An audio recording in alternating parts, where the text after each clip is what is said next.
Assalamualaikum warahmatullahi wabarakatuh. Perkenalkan, nama saya Pondra Zulkarnain dari kelas 12 IPA 1, nomor absen 24.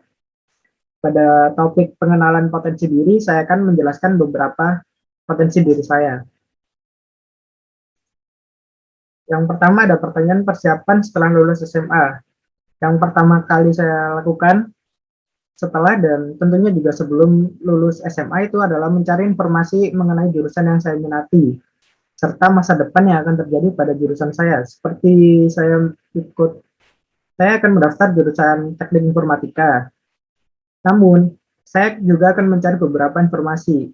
Apakah jurusan saya yang saya masukin itu akan relevan selama 5 tahun ke depan, bahkan 10 tahun ke depan di Indonesia.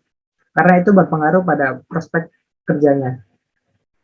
Yang kedua ada belajar dengan giat. Saya belajar dengan giat supaya mencapai target-target saya. Yang ketiga ada mempersiapkan rencana cadangan jika tidak masuk jurusan yang saya inginkan. Selanjutnya, yang dilakukan saat lulus SMA. Saya berencana melanjutkan kuliah di dalam kota Surabaya. Karena menurut saya, jurusan yang saya minati juga ada di kota saya, dan juga itu termasuk di kampus yang menurut saya juga oke. Yang pertama yang saya lakukan adalah membuat target jangka pendek. Target jangka pendek sendiri di sini mungkin dalam prospek 1 tahun, itu apa yang saya lakukan, seperti target-target apa yang ingin saya raih. Terus saya juga membuat target jangka panjang. Target jangka panjang sendiri ini seperti ketika saya umur 25 tahun saya harus mengachieve pengalaman apa dan lain-lain. Yang kedua ada meraih banyak pengalaman organisasi maupun organisasi. Karena menurut saya guru terbaik adalah pengalaman. Jadi kita harus memperbanyak pengalaman supaya kita lebih tahu lebih banyak tentang hal-hal yang awalnya tidak ketahui. Karena mengerti organisasi juga masuk ke dalam CV ketika saya ingin melamar kerja. Yang ketiga ada mengerjakan ujian dalam perkuliahan dengan baik. Karena menurut saya IPK juga dipertimbangkan dalam penerimaan kerja. Yang keempat ada menambah relasi. Menambah relasi sendiri ini berguna untuk supaya kita dapat mempermudah pekerjaan kita. Jadi kita dapat meminta pertolongan orang lain lebih mudah. Lalu selanjutnya ada jika setelah lulus SMA berwirausaha. Setelah lulus SMA tentunya saya juga memiliki keinginan untuk membuka usaha di samping berkuliah. Karena menurut saya di usia lulus SMA yang usia 18 tahun itu usia yang pas untuk kita memulai hal yang baru. Di samping tidak ingin memberatkan orang tua saya juga ingin membuat sesuatu yang baru yang tidak pernah saya lakukan. Saya ingin mencoba lebih banyak lagi. Lalu persiapan yang saya lakukan jika membuka wirausaha adalah mencari target pasar saya terlebih dahulu.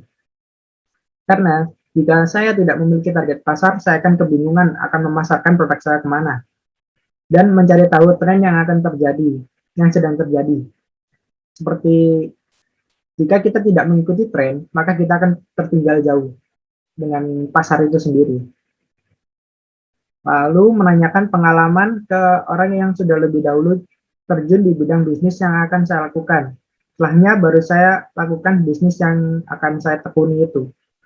Supaya ketika saya memulai bisnis, tidak tidak dengan pengalaman yang minim. Jadi saya ingin menanyakan pengalaman-pengalaman yang lebih dahulu terjun ke bidang itu.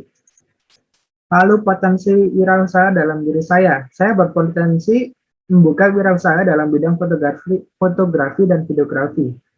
Membuka usaha bidang fotografi, karena membuka bidang usaha sendiri, saya dapat menyesuaikan waktu perkuliahan dan waktu menjalankan usaha sendiri, supaya tidak bertabrakan jadwalnya.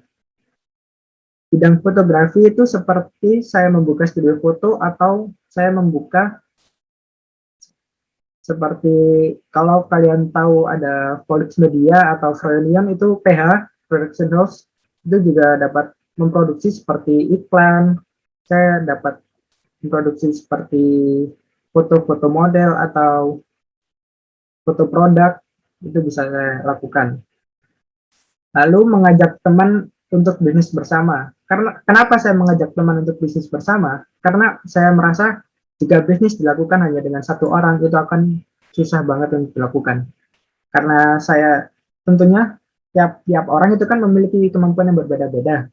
Seperti saya jago di fotografi, teman saya jago di promosi. Itu kan akan sangat bermanfaat jika keduanya menjadi satu.